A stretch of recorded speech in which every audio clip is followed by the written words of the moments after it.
poor likeness.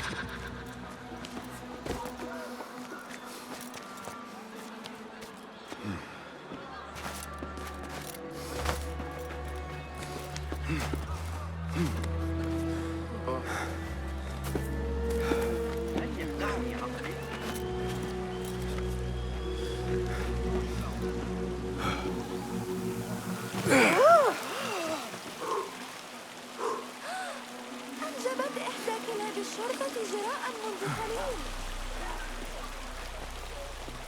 سأجعل السويق أكثر لزوجة الليلة.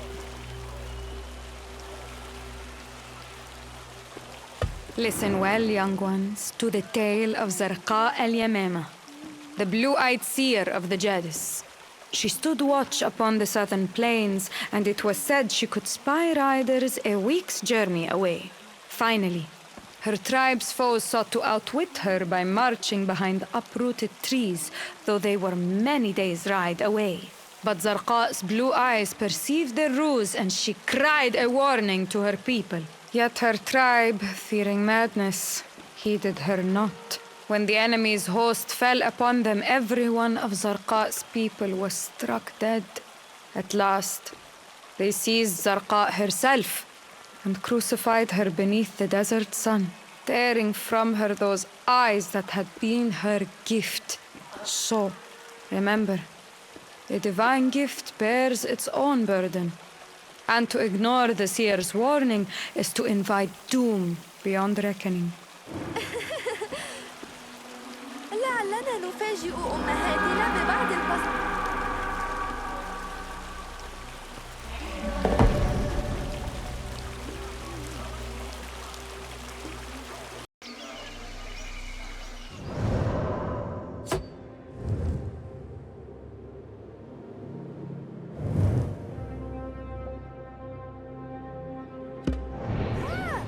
انتبه، كنت ستؤذيني أيها السيد.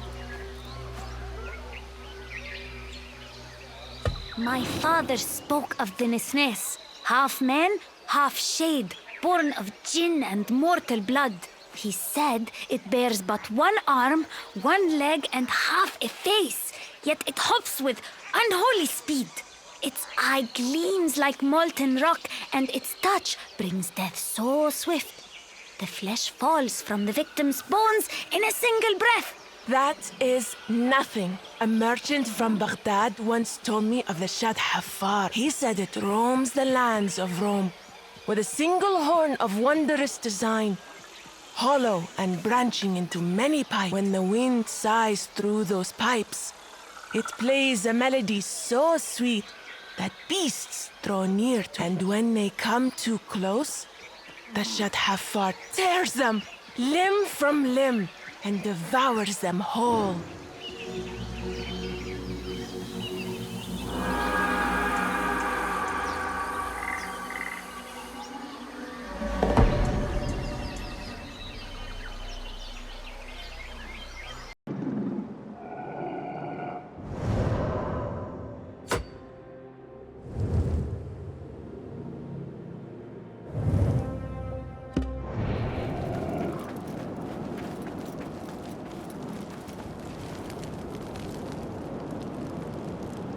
I tell you, the white shark fish is but a jest beside the dandan. Surely the mightiest beast in all the sea. It devours great creatures whole. And some say a single dandan once swallowed an entire ship with all its crew. Although I know of one fisherman who swears that this fish perishes at the taste of human flesh, or even at the sound of a human's cry. But even if this is true, it remains a wondrous creature. They say its fat runs bright as gold and sweeter than honey. Anoint yourself with it, they say, and you can even endure the deepest depths of the sea.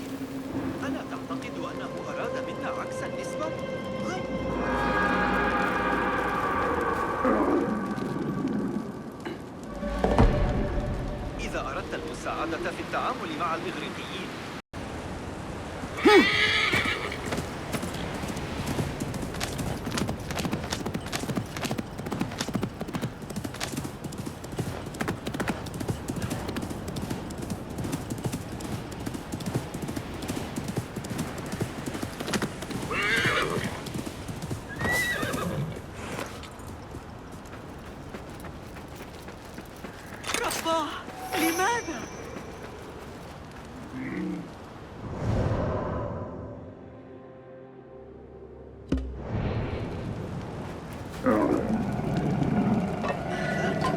لا يبشر ذلك بخير.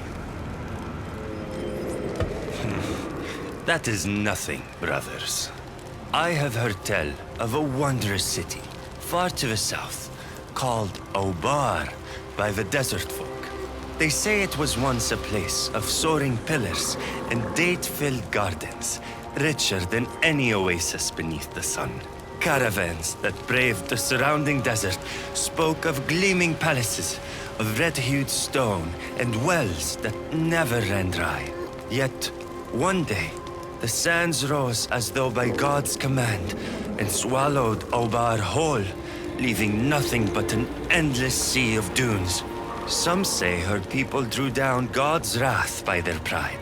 For this reason, no man who ventures there now finds trace of palace or pillar, only the empty sands.